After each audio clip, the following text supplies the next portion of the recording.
the photography side, I've always had a love for photography. My dad had a DSLR camera that I remember. I always had like a little point and shoot. We'd go on lots of trips or, I just liked the photography part of it. I've always been drawn to photography. So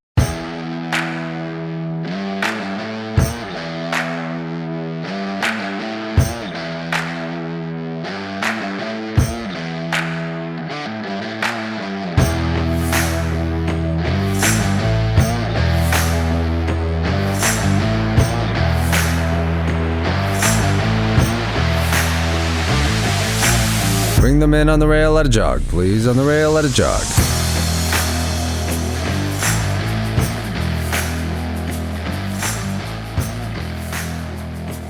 we actually just got back yesterday, and that's our first day home. And yeah, it caught us right after POA National Congress, and then we also did Big A, the circuit show right before that.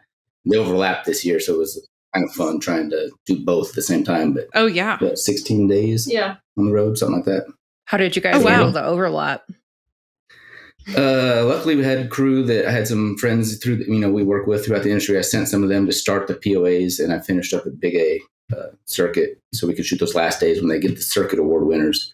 That gets busy those last couple of days. So I stayed in Georgia, Courtney stayed in Georgia, and then we had some crews start at Tulsa. Oh, wow. That's a big difference, too, going from Georgia all the way to Tulsa. That's crazy. Yes. So at one point, I think the Thursday during the Big A, I had to fly back and set up to get ready for Tulsa because that one takes a lot more equipment. It's indoors. Georgia, luckily, is outside. It's very pretty. We don't need as many lights and equipment there. So I got to fly home, set up for I think I was in Tulsa for about 17 hours and then fly back. Oh, wow. Glamorous life of a horse show photographer. I was going to say, how do you do you guys have a show schedule like that a lot, like where it overlaps or you're gone on the road for a while? Luckily we have kept all our shows or got lucky enough that our shows didn't overlap. They moved some dates around. Every 4 years, it feels like it switches up because of leap year. So everything moves either a week forward or a week backwards. Oh, that's true. You kind of have to make some decisions on what you're going to shoot and what you're not.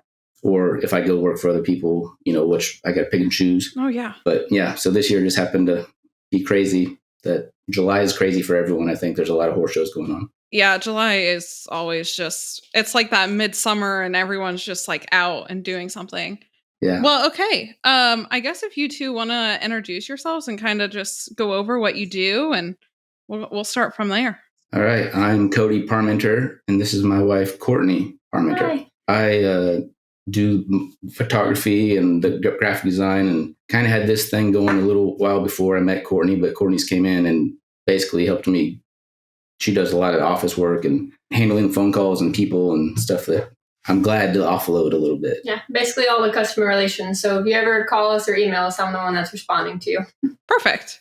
So before you started this side of your business, what did you always have a knack for photography, or what were you doing before you started your business?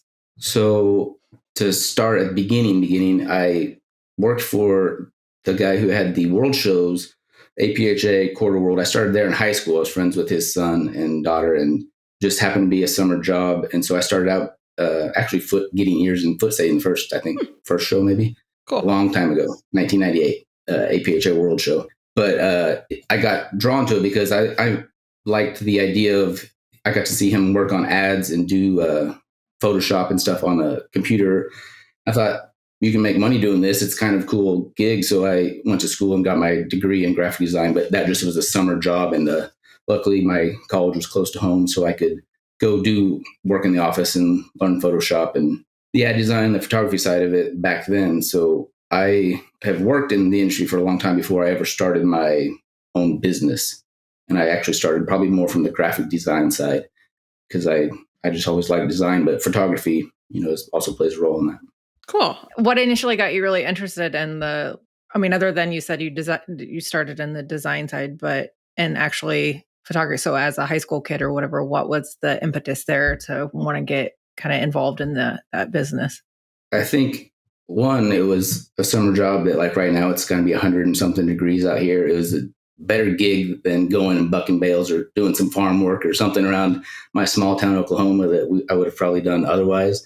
It was still also hot. It was scorching hot paint world that year, but the photography side, I've always had love for photography. My dad had a DSLR camera that I remember. I always had like a little point and shoot.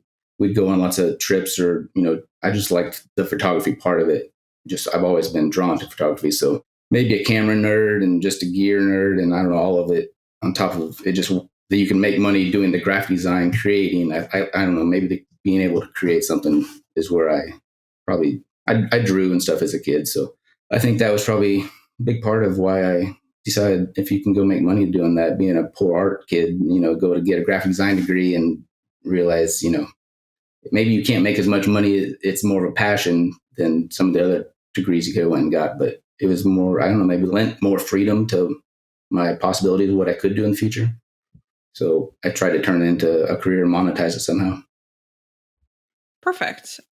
Did you grow up with the horses, or were they just sort of like your friend's dad, got you started on the horses? Or no, I come in from the opposite side. For most, there's some photographers I work with that came in from the photography side, but there's definitely a lot more now that they come in from the horse side.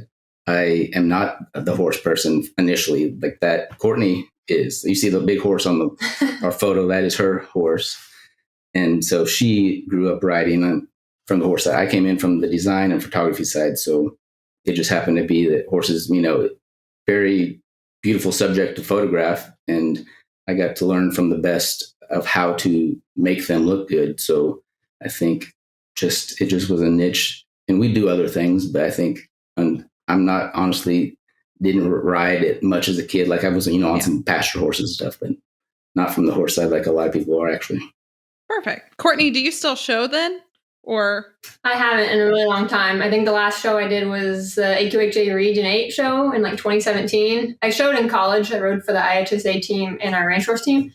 But after grad school, I haven't had time. I have my 4-year-old Code Blue that you see in the back, but we've been so busy, I haven't been able to squeeze any shows into. But that is the plan for the future because I miss it a lot. I think all three of us can relate. Cody, have you found that learning to photograph horses has been like a challenge outside of normal photography? Because there's so many like angles and that type of stuff that horses either look like $1 million or they can look completely like giraffes or something in the pictures. So what was that learning curve like for you? So going back to the beginning, I think I got lucky enough to be around it so much and not ever really honestly thinking I would go into this as a career and I saw and retouched photos. So I knew what was correct without knowing I knew what was correct. I'd seen so many photos working those world shows. You work 14, 15-hour days, longer sometimes, and you're seeing the best of the best, the way they're supposed to be photographed, the timing of the lope, so what's selling. So when it came my turn to pick up the camera and do that, I kind of knew what I was already looking for because I worked for those guys and had seen it. So, and also great moving horses at that level. It's different now. You go back and you shoot some circuit shows where maybe there's some new beginners or some novice horses and riders that aren't as easy to photograph. So you're still trying to make that happen for that split second. But I think it was kind of innate and I didn't realize it, but I grew up because I started when I was 16 at these world shows.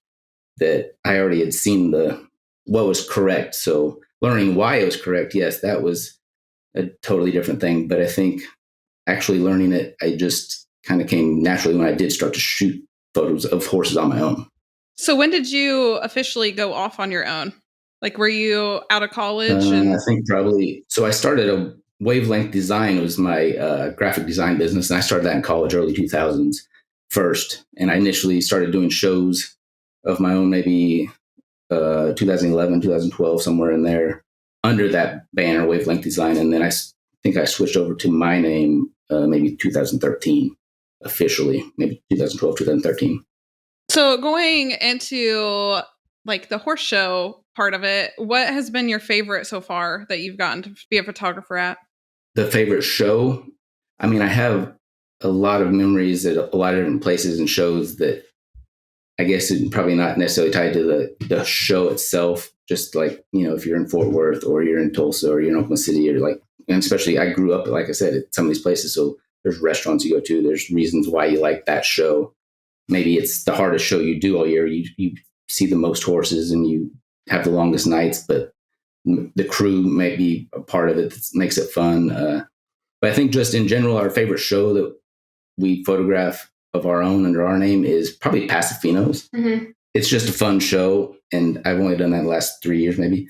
But the way they do it, and it's a different culture. It's different from what we're used to, I guess, maybe in some of the quarter and paint stuff. But it's just a fun show. Like you go there, and people that don't know anything about it can go and kind of enjoy it. There's music playing all the time. It's kind of I don't know, it's the Latin culture of just there's a good soundtrack. I mean, it's a fun show. Everyone's happy and having a good time. Like I think they should. Interesting. That's really cool. I've never actually seen any Paso show before, so that would be fun, intriguing, different kind of show. It's so fun. Really? It's so much fun. It's like a party the whole day, all day, and they love what they're doing. Oh, that would definitely be different. Yeah. It's one of the hardest shows to shoot. It's the hardest show to shoot. Yeah. Because their little legs are going a mile a minute. And you have to, it's all rail classes. So they pack that dirt down hard like concrete. So you stand there for 11 hours. I stand there for 11 hours a day and shoot that and stress out on trying to, like it's a backbreaking show for me, but it is fun to be at. That event is, I don't know, maybe stands out. But like American Royal, Courtney and I met there. It's Kansas City. It's a fun place. Like you kind of get out at a decent time and you can go enjoy, a nice restaurant or something. So it's probably Pasifino. It's just, it's fun. I really like Big A. I mean, it's miserable and it's hot, but getting to photograph in the Grand Prix Arena where the Olympics were at in 96 is pretty cool. That would be cool. I heard you guys got weather there. Was it bad weather? That time of year, you're always going to get some rain and, it blows through really quick. And luckily those pins dry like super fast. But yeah, it's always hot and rainy. You get beautiful photos. There's a lot of places you can't shoot anything that pretty outside. So it's a beautiful place to shoot and we can do some outside stuff there. But yeah, you always got to worry about some weather. And the sun changing constantly, clouds, it's a challenge to shoot because of all the elements outside and hoping your tent doesn't blow away. So on that note, when you guys are traveling that far, is it hard to like pack all your equipment and have everything? Like, do you ever forget anything, or how do you plan for trips like that? That one was difficult because we had 2 shows going on once this year. So we actually got to send some with Mark Dunham, a trainer that was here in Oklahoma City. We packed our stuff into some totes and got the minimal skeleton crew equipment out there for that one. But no, normally we take a trailer and we have everything we need in it. And I've done it enough, like I said, since I was a kid that I kind of have a schedule in my brain, and on paper, you always got to be making lists because you're always going to forget something. But the one time I did forget something was I forgot my hang-up clothes, like my dry cleaning jeans and button-down shirts and stuff to go into Waco. And so I had to run to Cavender's and buy a bunch of on-sale stuff. But yeah, it's like traveling anywhere, Yeah. You got to have your checklist of, do I have all my lights or all my cameras or all my, tables, this and that? Because different places take different, require different One gear. place I remember was when we left the backdrop bases at Paso. We went straight from Pasifino show, and that one ended up midnight, 1 o'clock, 2 o'clock in the morning. Oh, wow. On the last night. And so we had to pack up and leave the next morning to go drive up to Buckskin Congress. And there's bases for these pipe and drape things. They're big, heavy metal bases that the pipes stick on. And I left those. So my backdrop wouldn't stand. I didn't have the base for it. So we had to, overnight some for $350 or something. It was like an expensive mistake, but we were so tired and people were like sleeping for 3 hours and going to catch their plane in Atlanta. So it was just like, everyone's just ready to get out of there at that point. Yeah. So yeah, occasionally you make some mistakes and forget some things, but typical life. Yeah. Lots of lists. How long did it take you to acquire all your stuff to run like a full, national level show? I'm sure that's not cheap either. Yeah. I mean, you just slowly acquire things, and I'm still buying stuff. There's always the latest and greatest gadgets, but like lights, you can buy them when you can. And some shows you can, start out like circuit show. You might only need 4 lights or something to cover an arena. You can get away with 2 or 3 sometimes. But yeah, you slowly build your gear list up. And then there's things, you're just making do. I'm sure a lot of these guys that are starting out on the very first, like you're stealing, your rolling chair from home. You're taking extension cords. So when you leave the house, there's no extension cords. Like you just trying to make do with all the little trailer and put in the back of your truck or whatever you can to go do a show. And hopefully you spend all this money and hopefully you go make some money at the end of the weekend, or, at least break even. So you don't just go spend all your money to shoot for 4 days and lose money. Yeah. Yeah, that's the name of the game sometimes, I think, in the horse industry. So, like, on a typical show, is it just Courtney and you, or do you have like more people sometimes, or how do you guys typically run a show? There was lots of shows back in the day that I did of me and one other guy that helped set feed or go shoot the arena. You kind of had to have someone be able to play multiple positions, take scripts or take orders, and also go shake a broom and bucket to get ears or something. Now we have several people that we use consistently at shows, so we don't have to try to do everything ourselves, which is nice. But we have a crew of people that we fly in, bring in the same, try to, be consistent and keep everyone try employed. to make it minimal at circuit shows, just because it is kind of, you never know what it's going to turn into or how much you're actually going to sell. So usually like 3 to 4 people total, including ourselves at circuit shows. Like we did Big A with 4 people, I think. Yeah, and then at POAs last week, I think we ended up with 6 or 7 or 8, maybe throughout the thing. It just kind of depends on the show and how many arenas are running and who can do what.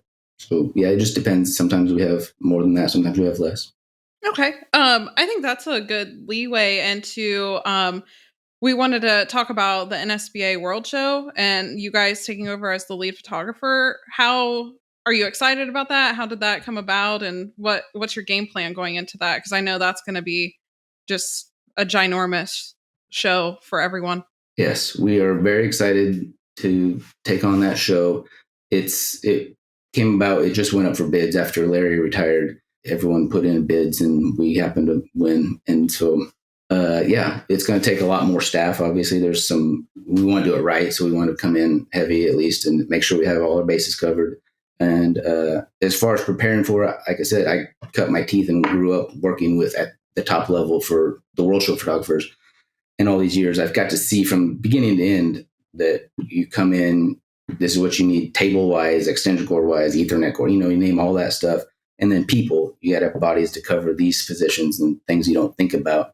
So I think we've got a good plan in place and we're excited to do it and hopefully do it right and then carry on what Larry had done, give him same quality and provide some things that he, maybe just some more personal touches that we can do, that we're just trying to carry on a legacy and do the best we can, provide the exhibitors of the NSBA World Show photos that, they can be proud of, because it's a huge thing to get there and to show there. And so trying to just match that same level of capability. I think some of the circuit shows we do have helped prepare us for it, because at Big A and Florida Golden Gulf Coast, they're running 4 to 5 arenas a day. So we're somewhat used to having to juggle all those running at the same time. Yeah. And those are outside also, Florida, Tampa, we get the rain, the storms, the Big A. So on top of just manning a certain amount of pins, you're, tending to the elements or contending with the elements. So yeah, I think being inside at Tulsa, and it's not something outside that we've done before. So it's just a different venue. Yeah. Perfect. And you live in Oklahoma, correct? So you're close by yes, there? Yes, we're in Edmond, Oklahoma. Okay. Not too far from the state fairgrounds there. I assume that helps with the logistics of having everything there. Tulsa's probably a favorable spot to shoot for you guys. Tulsa and Oklahoma City, of course. Yeah, we don't have to drive as far and hope, a tire can make it an hour and a half up the road. But a lot of our people are from all over. We have people from California and Florida and Iowa, you name it, New York. So we fly a lot of people in. But yeah, for us, yes, it's not very much travel. How did you hook up with all those people that come work for you now? Met a lot of them through working through other people. So it's a small world of photographers that do this at a certain level. And over the years, we've got to make friends, and they're like family because you spend so much time on the road with them sometimes. But yeah, and they've honed their abilities, whether it's getting ears and setting feed or shooting the arena or being just good at sales, handling the people. So we kind of find these people that have doing the same thing that we do. They try to do this for a living and stay afloat all year, and we all kind of work for the same people. So and some of them, we found, and then some people we find through others. And so, Some people contact us too. Yeah. Always people reach out and ask, if they could come in, which is great. Like, you're always looking for workers because, some people can't make it this long and, do this job very long. And there is a high rate of turnover. Just being on the road's not for everyone. So, but those people we found a lot of, we work for Shane Rux, Larry Williams, Jeff Kirkbride. A lot of those people, we share a lot of the same people sometimes.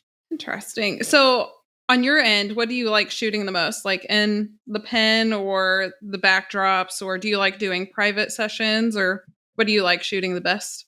I like the variety of it all. I think that's probably why I got drawn to this as a career. It's something different all the time. It's a challenge to do something different, whether it is go out and shoot an outside session or shoot the backdrop or cover a pin, shoot that all day. Like, they each have their own difficulty to them. And so I think just doing one thing forever and ever that's probably why I do this job, because we get to travel and we get to see different stuff, and it's a different challenge every time. So, I mean, I don't know. It just kind of changes. I think my favorite is being able to change it up and go do a little bit of all of it. Keeps you on your toes. You have a favorite thing? No, but I feel like your favorite would be the hunters, because you like photographing them. Like when we're in Florida, or I don't know, some other shows we've done, the working hunter and the echo over fences, I think is fun. It's a challenge. It's hard to get them to time because they all move so differently when they go over the jumps. But I like that. And I think my favorite event, if I had to pick one, would probably be roping. I think consistently, if I got asked that question, it'd be roping, because it's the one shot most times. Like, you can shoot some extra stuff to give it to them, but like, you got the one moment you have to catch where that rope is where it's at. And it's the most challenging. Maybe Pasifino is the same thing. It's like, it's a challenge to me. And so I like that part of it. In jumpers, the same thing. You've got a little bit more time, a little more play in there to get that exact shot. But I think probably roping, just because, and it's fast paced and it's fun. And yeah. So I think I would like, if I had to shoot one thing for a while, it'd be roping. Interesting. That's a good point. Yeah. So that brings me to the next section here, is those VIP sessions that you're going to be offering. How did you come up with that idea? I just think it's very unique to our industry, I think. I know like some of the hunter jumper circuits do that, but we've never had a photographer actually take that on in our industry. And I just think that's super cool. Yeah. The idea probably came from that. We have a girl that shoots for us, Corinne, that she does a lot of private session photography for that world and is very good at it. Corinne Hunt / she's got married up. Yeah. So we got to see some of her work and thought if we could utilize her in that role, that'd be awesome. But I've been to these shows for a long time, and I know that other photographers come in and they do that essentially when they're not authorized to do that. And so if we could offer that, it's just a market I don't know that it's fully realized yet. But yeah, and so Courtney's sister, Jenny, shoots weddings and does an awesome job at it. So she shot our wedding. Like, I've always just liked that journalistic style of shooting. What we'd have to do a lot of times in the arena is not that. We have to do our stock 5-10 shots per class of that one exhibitor. We want to give everyone the same thing. So we can't be artsy like that. Like, you have to get the timing right and shoot those stock shots that are going to go in ads and magazines and promote that horse as a good mover, or et cetera, et cetera. So the chance to be artsy, like, if we could offer that, because that's kind of what people want. And there's definitely a new market for it with Instagram and TikTok and all that, the quality of a good horse photo is declined in my 20 some years of doing this, from like people that you shot film and you got your 4 good shots, or to 1 good shot maybe, to now just like everything on Instagram, it's like the perfect shot. But sometimes, and it's cute and artsy, and maybe they're loving on the horse, but the horse doesn't look great. The horse's neck doesn't have a neck, or the ears are back, or whatever. It's just, they're less worried about the horse than the connection. So I wanted to kind of balance both worlds and be able to offer something that shows that connection. And especially at a world show, when you have these people that this is their big show and their moment, like, offer something else that's kind of caters to that. Yeah, I think those will turn out. So I have a love for candid moments. Like, that's my favorite, when photographers capture those moments. I just really think it shows our dedication and passion for the sport that we're doing and spending all this money and time and dedication to. So I'm super excited to see some of those that you do. out there. Yeah, it's definitely, we just wanted to offer something new and that they can buy at the show, or they order or they reserve it ahead of time, but something that is not just the in-ring photography. So we wanted to add that to our arsenal. Do you guys always offer like private sessions at shows, or do you kind of like time it out or see how busy you guys are? Yep, we every show we offer that. That's part. A lot of times that's the only way you make any money at a show, or you break above even, because if it rains on the backdrop days where they're going to come over and you didn't do any outside sessions, like that's the only way we ever break even, to where we pay for hotels, the flights, etc. So we always try to offer that, especially because people need to add photos and they don't necessarily want something that's from their arena. But there's certain places there's really no good place to go out and shoot something like that, like a outside session, but we always try to offer it. And if not, we have the black backdrop where we can pose them something differently, a portrait as opposed to just a wind photo. Nice. We try to always be accommodating, but it is hard, those circuit shows, because we had tried to always cover the arena at least one time for the circuit. So we try to schedule them on either, if there's an off day, like at Big A, we had an off day between Stars and Stripes and Big A. We try to schedule them all out to where we can still cover the arena and cover all the circuit days, but try to work our best with it. Yeah. Sounds like there's a lot that goes into being a horse show photographer. And I think people probably underappreciate what you guys do on a daily basis. So with that being said, do you want to just kind of give us like a rundown on what your average day might look like for, one of these national shows? And so we can all appreciate you guys a little bit more. Yeah. So I have worked a lot for, like I said, these other guys, Shane Rooks, Larry Williams, Jeff Kirkbride, several others. But I don't know that people appreciate the amount of work and time it went into getting to their level, and to produce the amount of photos or the quality of photos they've produced, because they don't see the days of driving the trailer across the country by yourself. Those guys that put in all those hours, tires blowing out, your axle list, and that's part of horse showing for a lot of the horses and trailers too. But the setting up, like the photographers are generally the first person in and the last person out. And there's a lot of, show management's right up there and a lot of stuff. They have a lot of equipment to set up, but like we see everyone leave the show and we're still packing up, and we're just there at the beginning and the end. And so all that hard work that you put in, and like for me, it's just a lifestyle at this point. You're just used to it and kind of expect it. But for someone to acknowledge it, and give me a chance to say, hey, yeah, it's not as glamorous as it sounds. Like, you do get to travel. You get to see the fairgrounds of Tampa, the fairgrounds of Tulsa, the fairgrounds of Montgomery, Alabama, you name it. Like all these moments and levels you've had to go to get through it. So yeah, it's a grind going in and setting up, making sure all your equipment works. So you start out, you try to get there before the show, make sure your lights are working, your camera's working. You take some test shots, you try to do all that, but then you sit there and you get to grind all day. Like the judges are there as well, but there's a lot of times that, the horse goes off pattern and they stop and they can stop and eat, or they get a lunch break. We got to keep shooting because that's what we're there for, to get photos of that horse, whether they two-hand and they go back to showing. Like we're still shooting that. Whereas there's just always, it's a lot more work for those arena photographers and people that try to do this. It's not the glamorous Instagram. You get to post those occasionally. That's cool. But there's a lot of just other shots and work involved that probably never gets mentioned. So it's similar to show management. We're there, 30 minutes to an hour before the show, and we're there till the bitter ends. So it is a long grind of a day, but it's worth it. Yeah. And the goal is to provide everyone a photo, not just the winners that, you see in the magazines and stuff. It's this people, it's their first show, or provide them the same photo of that horse looking like it's moving perfectly for all of them as well. At even the circuit show, the small shows and the world shows, that's the goal. So that's why we try to do all this work. How do you not get burnt out with it then? I mean, there's definitely times after a certain run where you're burnt out and like you've been going and going. Like I said, we are right at that moment right now where we're like, we just want to break to breathe and, do some laundry and maybe go out and get a nice meal somewhere and watch a movie or something. Because you've been on the road it feels like since March, we have been going and going and going. But then there's lots of time off, actually.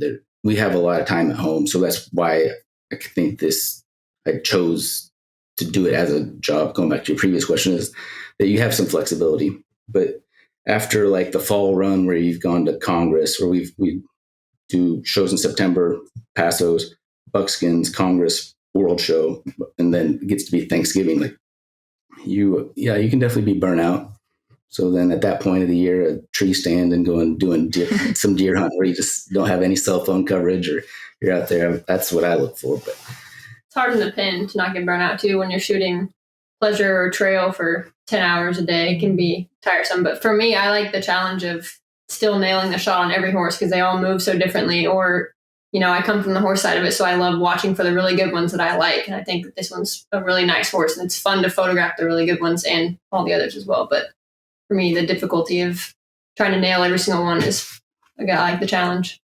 And I think to that point, and what I try to tell the new photographers that do come and work for us, that is what will separate you in the future, is you have to stay engaged hour 1, hour 11 to just sit there and be able to shoot the same thing, same quality.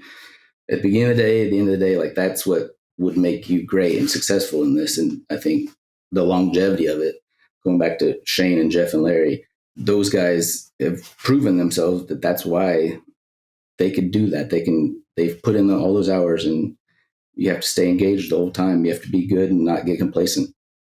So Courtney, for you, I know that you also work for an equine production. How often are you like horse show management versus helping with the photography business?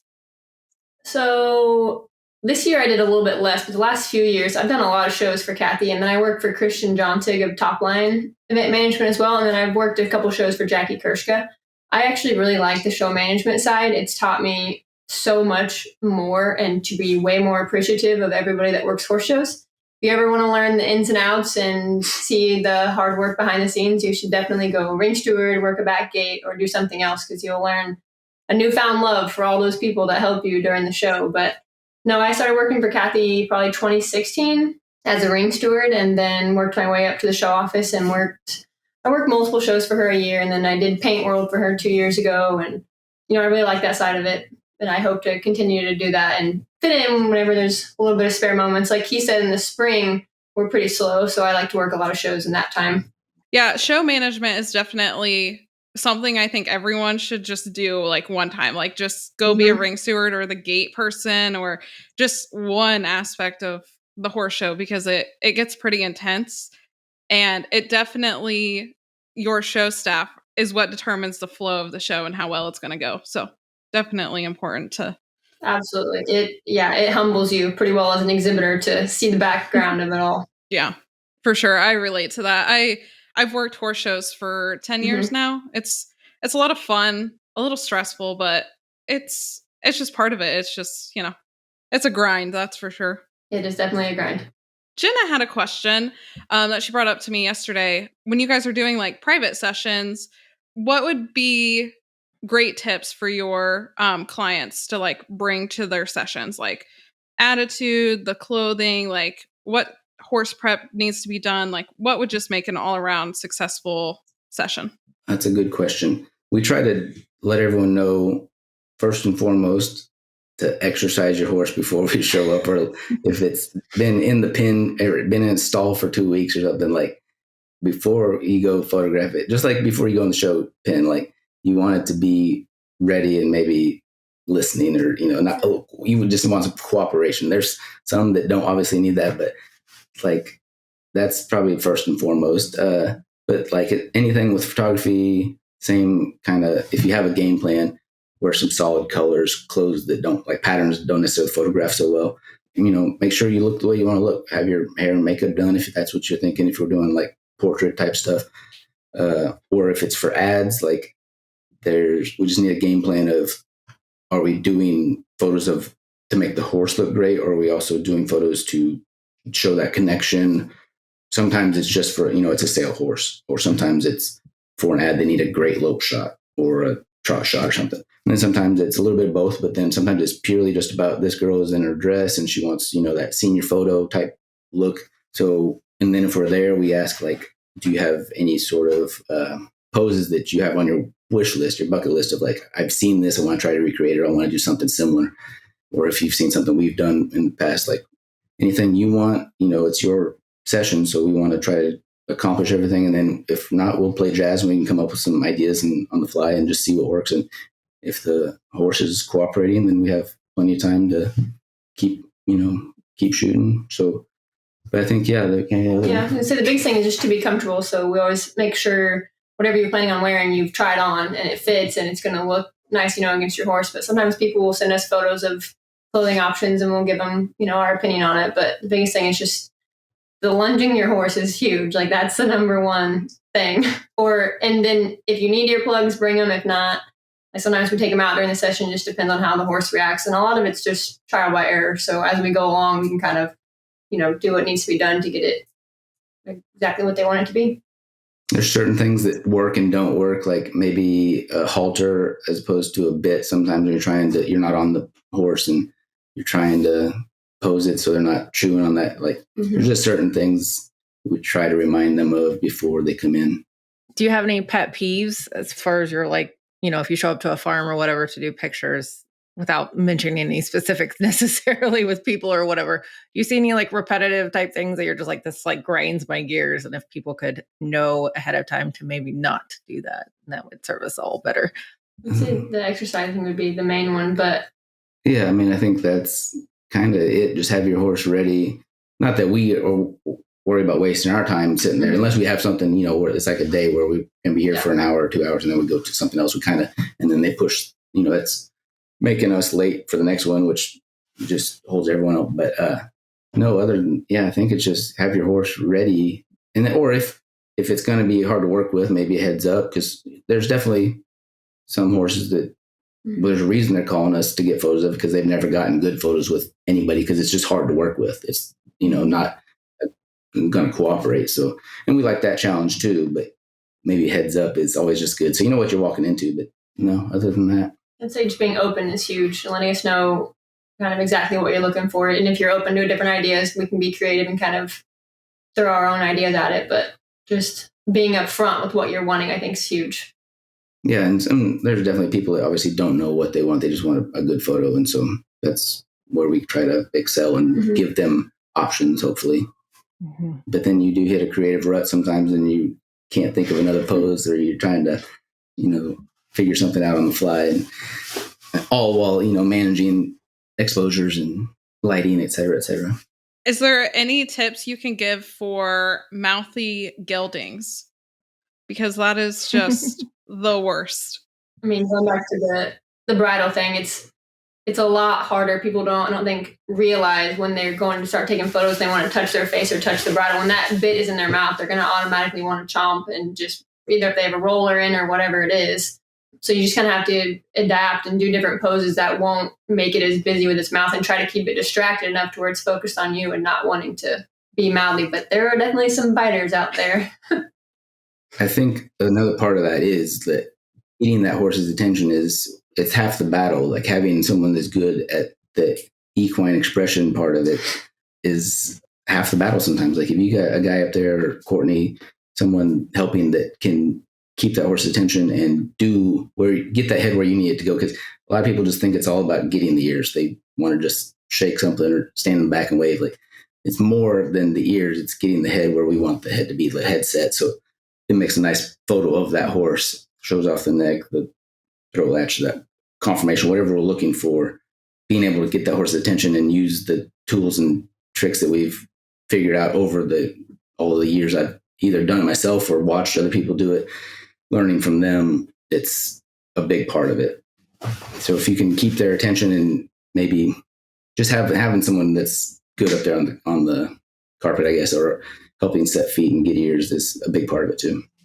So I guess to maybe start wrapping a few things up, is there any certain moment that sticks out to you in the 20-some years that you've been photographing that's just an all-time favorite memory, or something that you'll carry forever? We just actually honestly did a proposal the other day, last week at POAs. We've had several of those. They're always really cool. And he had the shirt that matched, and he thought ahead, which is that's what I told her, you found a good guy, because he planned to get photos.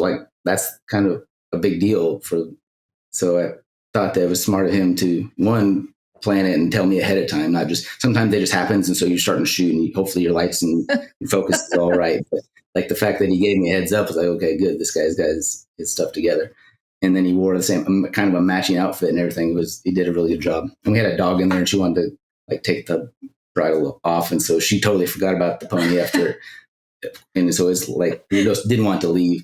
But yeah, lots of proposals. Those are always cool. I don't know. I think just in general, like the whole goal at the backdrop and at the shows like that is to see, when you see their face, they come look at the photo, because I get to shoot it and see it, and I know what I'm going for, and I know when I think I nailed it, and I'll be happy to put my name on it. But when they finally come off the carpet and they come and look at the screen, and you are seeing their face, looking at their photo, and you get that actual reaction. So when they have a genuine like, oh my gosh, it's beautiful, or I love it, or it's they have a real emotional reaction to it, that's cool to me. I don't know that anything in particular stands out, but besides just those, there's been lots of those, and that's the goal, is hopefully every time there's some sort of reaction. Yeah, getting them the photo that moment is huge, and seeing their reaction of getting those photos, or when they have them physically in their hand, like makes it all worth it. And when they're very appreciative and understand the work that took it to make it, makes it all worth it for sure. Yeah, we had a lady at Buckskin that we did a portrait headshot of her horse, and she cried right there, like tears, like that. It was beautiful, and she loved it. And like that stands out. Just that type of stuff is always, that's the goal. Is hopefully we take maybe your favorite photo of your horse that you've ever gotten. That's our goal. I think maybe people should appreciate you guys more for the moments you do capture. When we work our whole lives and pour our heart and souls into these horses, and we go to the horse shows, and it's the highest of highs and the lowest of lows, of course. But even though you live the highest of highs, you don't always get to like recapture it. So, that you guys get to take snapshots of these moments is really cool. Yeah. And it's frustrating to us because we're watching the whole time behind that lens, and we're trying to capture all those moments. And even, after a run, you always wait to see if they're loving on their horse or whatever. It's frustrating to me. I know when I shoot, when I don't catch that moment, because I'm like, they would love that photo so much. So we're pressured to always try to capture, the best moments we can too. Yeah, that's our goal for sure. Those are always the ones that get me, are like when they get that win trophy, or, their sash, and they're just loving on their horse. Those are always the ones that I have to share. Like that is Absolutely. The moment for sure that everyone is waiting for. So that's pretty sweet. Did you have any more questions, Jenna? No, just what's you guys' future outlook on things? I know we're all kind of wondering what the economy and whatever it might do with horse showing. Do you have any thoughts on where the horse market industry might be going in the next 6 months, 6 months to a year or whatever? And what are your goals from here? Where do you want to go? I'm not sure. I mean, I'd love to play Nostradamus and see what can happen in the future. COVID was kind of a test, and we got lucky that we picked up some shows during COVID, and they happened to be in the South that was a little more open, and they were outside. So we got to do some shows and work when a lot of people weren't getting to work. So I don't know if that was just luck, or we happened to put ourselves in a good position. We got asked to do those, but the goal for us is always just to keep producing good work. Like we got to this point by always trying to make the best photo possible, and do, whether, like I said, it's for that first timer at a small circuit show, or now at the NSBA World Show, everything in between, to produce good work. And whether it's advertising, the photo sessions, the VIP thing, like we want to capture those moments for everyone, and make do the best we can at that, and make them not just capturing moments, but captured well, like great lighting, great exposures, great timing, all of that. And so I think that is all we can kind of really worry about ever, is just what we're doing now to put us in a good position to hopefully more people ask us to do photos, because they've seen what we do, and hopefully what they've seen is great. That's all my future outlook is the same as I always try to do, is produce good work. And then if hopefully horse shows keep happening, I know a lot of smaller ones have had to cancel or quit, or it's been tougher and tougher for the entry-level horse show photographer to go and make any money, or to pay for themselves to get to the next one, because the numbers didn't happen at the show, and the gas prices and all of that are definitely not helping. So as long as there's horse shows to be had, and if not, we can, there's always the farm calls, there's always local stuff. We'll always try to do something that can help benefit the whole industry and get photos out there of good, good photos of horses. Do you foresee yourself doing more like of the video promo stuff since, TikTok now is a big thing and then the reels on Instagram? Do you see yourself going more for the video stuff too, or going to try to stay strictly with just pictures or?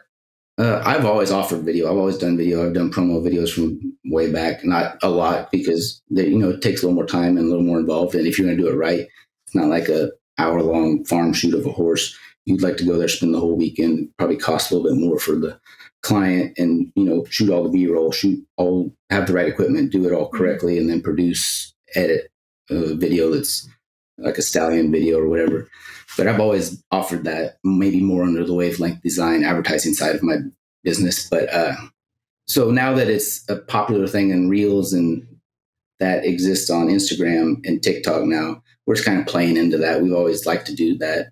And so, yeah, it's just kind of the fad right now. So we're probably in there, but I don't know. We'll probably do more. Yeah, I like it. I think the next generation and even my age is the instant gratification. Like the photos are almost not even enough anymore. They want to see video. They want to see action, something happening. But it's a lot of fun. We like creating the reels at the shows, and people seem to really enjoy them. So we'll keep I watch all of them. They're great. Mm-hmm. I love them. It definitely helps promote. You can fit a lot more in that 20, 30 seconds of of the feel of the horse show as opposed to the snapshots. So yeah, we'll definitely for sure keep adding that to our Instagram. And if it becomes a thing we need to offer, something like to a client, we can always do that too. Social media has just changed the name of all the games. I think it's constantly evolving. And then, the reels on Instagram now, the pictures nobody wants to see the pictures like you said. And yeah, it's definitely a changing world. And it's exciting to watch it in the horse industry. It's crazy to see how much it's changed. I graduated with my master's in 2019 in ag communications, and even 3-4 years ago, what it was then to now is completely different. It's always evolving.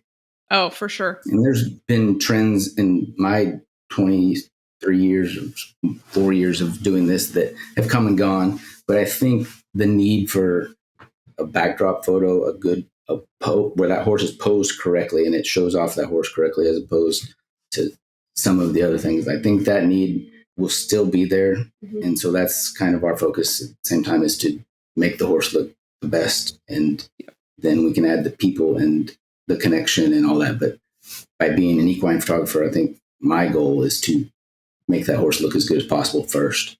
And I think that need will be there. It's definitely dropped off the standard of quality since Instagram and iPhones and anyone can shoot. And so it's kind of watered down the quality that there used to be, I think, of a good horse photo. But I think that need will always still be there for a good horse photo. It's posed correctly.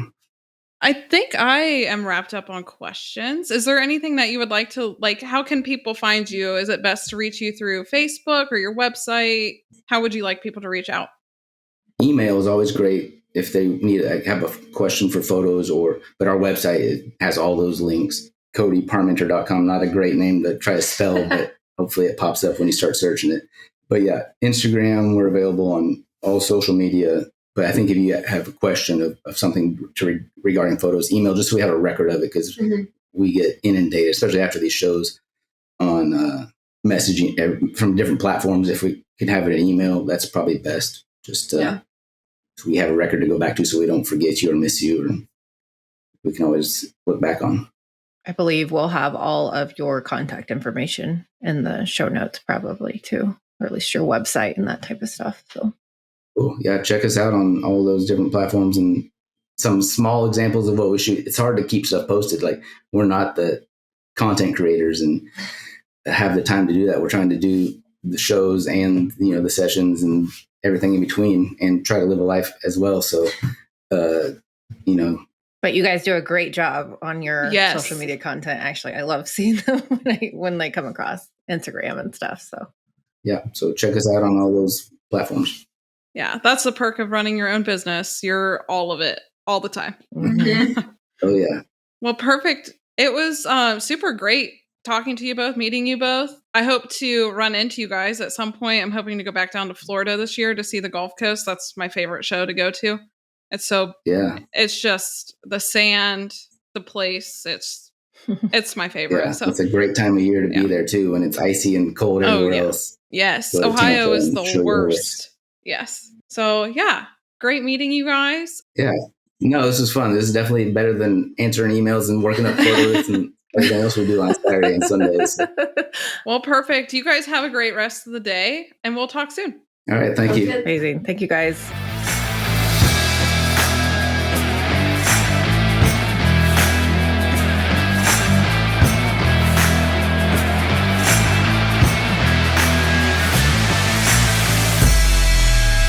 All right, that'll be your class. Bring them in and line them up.